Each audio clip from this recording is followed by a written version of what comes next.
Chapter 942 of One Piece is out, and oh my god, what a chapter. I've greatly enjoyed Wano so far, but this chapter might have been the best one since the Reverie, or maybe even further.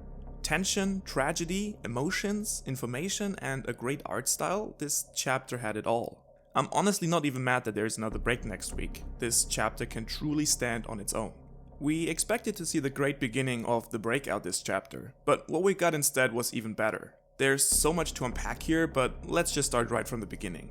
We start off the chapter with our first proper flashback to the Wano 20 years ago. We are in the region Hakumai, that is home to the only legal harbor in all of Wano. Wano looks very different here. In this small glimpse we get, it looks green and prosperous. Under the falling autumn leaves we see the former Daimyo of Hakumai, Yasuie, speaking to his men. He warns them of the potential threats to come into the country that might enter through this legal point of entry. Yasuie is interrupted though by a man sitting behind him, munching on some food. And yes, it turns out that this is no one less than Kozuki Oden himself. This is also the first proper glimpse at Momonosuke's father that shows him being alive and well. Still, Oda for some reason still refuses to show us his face. While this might make sense for someone like Green Bull for obvious reasons, I don't quite understand yet why he keeps Oden's appearance hidden from us as well. I kind of see three possible explanations for this. Number one, Oden is actually still alive and is going to be revealed later on as someone from the story. Number two, Oden really is dead, but we have seen his face before somewhere without even knowing who he really is. Or third, there is something to Oden's appearance in general that we are not supposed to see yet. And when looking at his silhouette from behind, we see something that looks suspiciously like a tail. But then again, it might also just be part of his kimono. Just remember to keep an eye out for that maybe. What I also find truly amazing is how Oda draws us a rough image of his personality in just 7 panels, where we do not even see his face, but only follow his conversation with Yasuie. It becomes clear though that the two men had a very close relationship to another, a mix of friendship and respect. The young Oden seems to be more interested in going out to sea than in becoming the new shogun, and offers the position to Yasuie. Already hinting at his deep respect and loyalty towards the Kozuki family, Yasuie scolds Oden for this remark and explains to him that this will be his role to play in the future. We then get ripped from Yasue's fond memory of Oden and are thrown back into the present, where the former daimyo is crucified in front of the prison and about to be executed. We see Tama, Hiyori, Zoro and Brook, as well as the inhabitants of Ebisu town storming into the capital in order to get to him. Meanwhile, Yasuie starts addressing the country, and the speech that he delivers is nothing short of genius. We first of all learn that Yasuie is apparently not the witching hour boy after all. He only admitted to it in order to draw Orochi's and the country's attention. In other words, Yasuie got himself arrested on purpose to get this chance to speak to the people of Wano directly. He starts off by praising the flower capital, its beauty and its scenery. He remembers everyone that it was the Kozuki who actually brought prosperity and greatness to Wano. And he then continues to describe Orochi as a pest that has tainted the country with his boundless greed. But now that he has everyone's full attention, Yasuie finally is able to fulfill the true purpose of his plan. He opens up to the crowd that it was actually him who created the handouts, all as a prank to get revenge on Orochi and show his defiance once more. He then goes on to actually admit that it was the act of a coward, but that Orochi was the even bigger coward for arresting everyone with the crescent moon tattoo, that he describes as nothing more than a popular tattoo design from the past. What a man. Not only has Yasuie just hit the reset button for the entire operation, he has also humiliated and robbed the shogun of his credibility in front of his people and his own men. That was not only an incredibly selfless, but also an incredibly smart plan. And while Kaido and his men are still aware of Luffy's presence in Wano, they still know nothing about the Kozuki being there.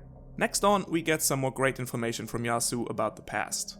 We learned that after Oden's death, all 4 remaining daimyos rose against Orochi and refused to bend the knee to him. It was only thanks to Kaido that they were utterly defeated. He then openly goes on to call Kaido a monster, destroying the public image of the Dragon God. Additionally, we learned that Orochi was actually indebted to Oden in some way, that we will hopefully also find out more about later on in the story. With Orochi arriving at the scene, he finishes his speech by insulting the shogun one last time by saying, "Upon the man whose mind has swollen shut, a lifetime of Oden for your gut." Which, even without any hidden meaning, is simply hilarious. Having provided a fresh start to Kinemon and the others, and having given new information to their followers in the prison, Yasuie seems prepared to die the death of a martyr for the cause. Upon hearing this, we see Kinemon, Inuarashi as well as Shuten Maru, who have rushed to the capital as well. After being fully prepared to save Yasuo at the beginning, they now have to watch Yasuo being shot by Orochi to not make his sacrifice be in vain. At the exact same time, Toko and the others arrive at the scene. Her, as well as the other villagers of Ebisu Town, break into laughter at this scene, which infuriates Zoro. Hiyori calms him down by explaining to him that all of them are actually crying. She tells Zoro that they are no longer capable of showing any other emotion but smiling, and that the reason for that are the Smile Devil fruits. Wow, what an ending! That is something I truly would not have seen coming as well. I was honestly convinced that this was simply a very weird quirk of this village, but looking back on that now might not make a lot of sense. Them being forced to smile at everything is definitely a much more realistic explanation. But I honestly can't really come up with an explanation for all of this. Does this mean that the inhabitants of Ebisu Town all have eaten Smile Devil fruits? Are they failed experiments? Or is it the opposite? Are they all able to transform into animals and the smiling is just a weird side effect to that? Then again, why should they have smile fruits in the first place if those seem to be reserved for Kaido's men, not the people of Wano? I'm sure we will come up with a reasonable theory for this in the next days. I also have to think about this a little bit more. Lastly, of course, I don't want to forget to mention that Yasuo actually seems to still be breathing. I'm therefore not 100% sure that he's going to die yet. Also, let's not forget that Zoro looks prepared to wreck the entire place. But let's look at what we got in this chapter. We had an, in my opinion, amazing flashback that showed us how amazing Wano looked in the past. We got to see Odin in action for the first time, and even though his face wasn't revealed, we got a very clear image of his personality.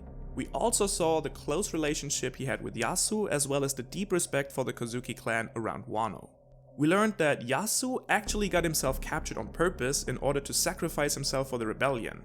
He took the blame for the handouts, while at the same time publicly humiliating and discrediting Orochi. He also told us more about the aftermath of Odin's death, the uprising of the remaining daimyo, as well as their defeat through Kaido, whom he openly calls a monster.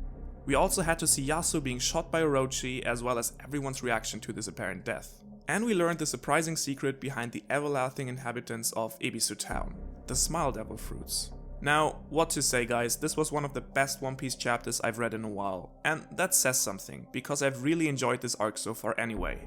But this one had everything. The emotions, the twists, the reveals. I've never been so okay with a break before, I think. I really can't wait to discuss all that has happened with everyone.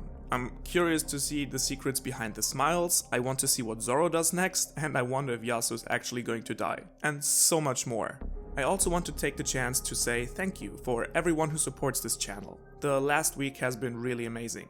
And I also want to warmly welcome and thank everyone who has subscribed and joined us very recently. I'm looking forward to the future. But now let me know your thoughts in the comments below. If you like this video, don't forget to like, share and subscribe to be notified for any future content of mine. Or dislike, don't share and unsubscribe. It's a free world, people. Thank you so much for listening, I hope to see you around next time, and until then, have a great week.